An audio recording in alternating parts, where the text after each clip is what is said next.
Tinoda kumhanya matiriti mutobva tade chamisa manje. Ndo chatiri kuda kumhanyira. That's why muchinzwa vanhu vanoziva zvavanoda mhani imimi. Amukatitauriri kuti kwai bvisai zano tichiisa zano. Kana zviri izvozvo bvisanai pauzano hwenyu.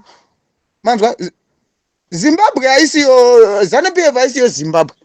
Manzwa Zimbabwe ide Zimbabwe. Sokudzingana kwedu isu takatombodzingana wamwe wakatiza kupato kwedu futi. Tine basa rei nazvo izvi. Kana zvazve Zimbabwe ngazvisatotaurwa zvekutoti kupati kwedu vachivenga vazodai vazodai. Mukangoti vachivenga vazodai vamunangagwa vadai tototi chamisa vazodai. Ostalos vazodai. Zvapera. Kulen TV. Atibatike zvechopu chopu. Urise yako Kulen TV. Urise yako Kulen. Ideni nyaya iyi maonera ndanda ichiita.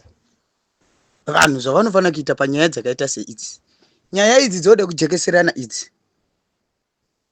Dzakaita seidzi nyaya idzi. Paita zvekuzoti handei tizondogadzira Zimbabwe. Handei tigadzire Zimbabwe. Zimbabwe muri kuda kumboigadzira sei? Tikamhanya muri kuda kuita sei? Ende mubvunzo ndo pane mubvunzo wevanhu. Saka mukaona vanhu vakuuya apa manjeka vachitaura vachipopotera vanhu vari kuda kunzwisisa kuti kana tazomhanya tiri kuda kuzodini. Zvotoreva kuti pane zvamuri kuda kuita ende pane zvamuri kuziya because hamusi kuda kupa vanhu mukana wokuti vazive kuti kana tazomhanya toita sei. Musatamba nekudzokorodzwa one style. Anditi saka kubvunza kwakaipa here ukaonzwa ivo vanhu vachibvunza kuti saka kana tazomhanya isusu mumastreet chii chichaitika? Pakuti musabvunza izvozvo vanhu muri kuda mukadaro makutoti mhanyira mberi. Handiti hapana munhu asingadi kuti Zimbabwe inake, but patakambomhanya pacho yakanaka here? Taita futi zvatakaita izvi yakanaka here? One. Handiti muri kuzviona haina. Nhasi futi tobva tanzi uyai futi mumhanye. Handiti inonaka futi here? Unogona kupopotera mudhara wapopota apa, unogona kungopopota ka uchipopota kuti vanhu uyai mugadzirise nyika, but iwo pamwe uri kutoda kugadzira society kwako, pamwe iwo wakanzi kurudzira vanhu kuti timhanye tizogadza pachigaro. Handiti saka izvozvo hatiteereri izvozvo. Guys, isusu tiripo pakuti munoziva kuti vanhu muZimbabwe munozviziva imimi zvinoda vanhu. Hatidi kurova imbwa takaviga mupina. Handiti zvinoda vanhu munozviziva imi ende munozviziva. Hapana asingazvizivi kubva kuna Mnangagwa kusvika kuna Chiwenga. Kana munhu wese pasi rineri unozviziva kuti chinhu chauraya nyika yeZimbabwe chii? ZANU-PF. Vanhu vari kuda kugadzirisa nyika. Chinoite kuti vanhu vagadzirise nyika chini? Vanhu vari kuda chamisa kuti agadzirise. Ngaatadze tambomisawo ipapo.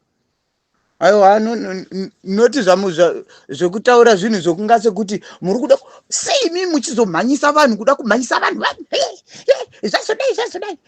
Apa futi muri kutaura futi nezvimwe zvisingashandi zvokuti vamwe vaivawata geza ndazoya. Geza muZANU-PF wacho ka ko riri dhiri rawo noriziya sei? Ndipo kaipapo patinoda kunzwisisa.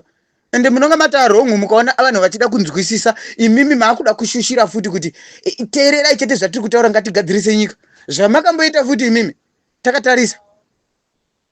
Aiwa udzai vanhu zvizere because vanhu vachati vaikokoko and obvious kwete kuti vachati tinototi tiri kudechamisa ende tiri kudechamisa nokuti even kiise Geza, even kiise Chiwenga, I think zvinozotoita wese. Ndozvo ndiri kuda kuti mutaurira panapa, kwete kuti vese vari kuita zvavanoita handisati ndambovanzwa ende vari kutaura nyaya yeZANU-PF munoinzwa nenyaya yekubvise Mnangagwa. Mnangagwa aona kana dhiri. Mnangagwa hatorina basa, ndiwo vakatomiisapo, ukatotarisa vanhu vacho vari kuda kutoiswapo ndiwo vakatomiisapo. Uri kuzviona? Saka musambotitaurira zvokuti hanzi Mnangagwa wauraya nyika. Mnangagwa pawauraya nyika ivo vanga vari kupi? Paipondi vavanhu imimi manga muri kupi? Imimi maakuti hanzi tisasazvitaura nhasi nekuda kwei?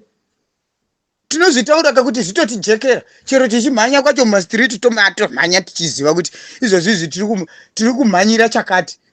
Ende vanhu ava daka navo ava hatisisina because pfungwa dzavo dzabva. Vaudzai vanhu ivo vavo kuti Zimbabwe izvozvi iri kuda nezvachamisa. Vaudzai isai audio ine inokuleni.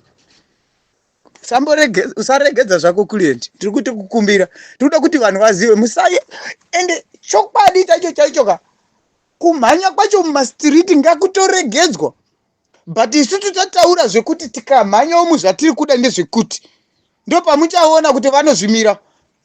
Because tiri kuda chamisa. Tinoda kumhanya mumastriti mutobva tade chamisa manje. Ndo chatiri kuda kumhanyira. That's why muchinzwa vanhu vanoziva zvavanoda mhani mimi. Amukatitauriri kuti kwai bvisai zano tichiisa zano. Kana zviri izvozvo bvisanai pauzano hwenyu. Manzwa Zimbabwe haisiyo ZANU-PF haisiyo Zimbabwe. Manzwa Zimbabwe ide Zimbabwe. Saka ndechipi chamunozombotitaurira? Vamwe vanouya vachititaurira panapa, president vazodzinga nhingi. Zvokudzingana kwedu isu takatombodzinga vamwe vakatiza kupato kwedu futi. Tine basa rei nazvo izvi? Kana zvaZvimbabwe ngazvisatotaurwa zvekutoti kupati kwedu vachivenga vazodai vazodai. Mukangoti vachivenga vazodai vamunangagwa vadai tototi chamisa vazodai. Ostalos vazodai. Zvapere. Musataura zvenyu. Apa hapadi kutaurwa zveZANU-PF. Apadi but vana veZimbabwe vanoda chini. Pasati pataurwa zvepati pacho. Kana mimi muri chiti muri kuita chinhu chevanhu. Chibvunzai vanhu kuti zveshuwa vanhu varipo vanhu kudai kwakubvunza vanhu kuti munodei. Tione kuti mukomana angoshedzwe rezita rake. Anongoya chimanya vanhu zvega zvinotongozikanwa hazvibvunzwi. Vanhu vanongotaura vanhu kuti vanongoda chamisa shamu dzakabatwa vanhu vachifa vamwe vachiurawa vamwe vachikanda mugomba kunga ana Daniel. But vanhu vanoda chamisa. Chinoita kunga vanhu vasingadi chamisa nachoka kutya kurohwa. Nhasi unonombozoona sokuti Geza ndo wakanyanya nekuti iye muZANU-PF. Zvakangofanana nekuti military masoja military yamba kuti izvozvi takuda zvinhu zvakarongeka. Mobva matanga kubhiga military muchishora chamisa. Ndo zvinhu zvamuri kutitaurira zvokuti chamisa aipopota. Mukaona makutotaura kudaro makutokanganisa.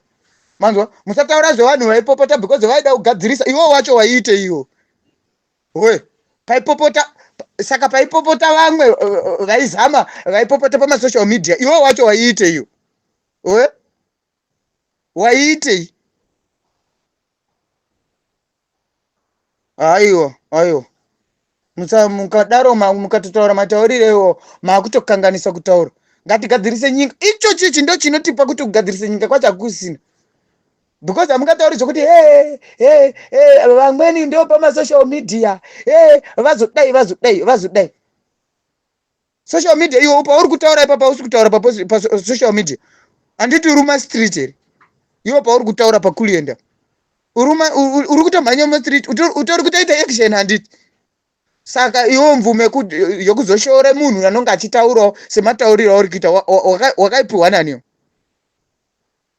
Ende zvitori obvious kuti vanhu vanokwanisa kubvondora kusaidi uko kuti ZANU-PF iyaya ibve mupawa ndeikoko. Kwete kuti tinovabhiga futi vanenge vachigadzirisa zvinhu zvavakamesa kudhara man.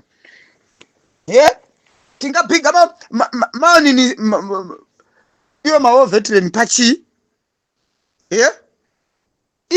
Icho chirwere ichi ndivo vakachisa nekuti nhasi vazoona kuti vakupera handiti vazviona. Saka tinovabhiga pachii chacho. Handi vakapemberera nganga yaida kubatana mai. Eka izvozvo isusu hatisi kutiwo futi zvine basa stereki kana kuti zvakashata kana kuti zvakanaka. Handiti but zvinhu zvakaitika. Modzoka alright madzoka. Maakuuya maakuda kutaura zviri. Saka mungachatirambidza here kubvunza kuti zvamuri kuda kuita izvi sandizvo here? Aiwa handingati inini munhu akambouya akauya achindikwereta mari yangu $10. Ndobva ndazomuti chindidzoserawo $10 yangu. Obva ati haachadi kundidzorera. Obva ambotadza kundidzorera. Handiti ngatiti obva azotadza kundidzorera. Ozouya futi achiti ndikweretesewo futi $10. Ndingatadza kumubvunza here kuti auiti zviya pakuti usatibvunza nekuti imi mukatodaro makutokanganisa apa.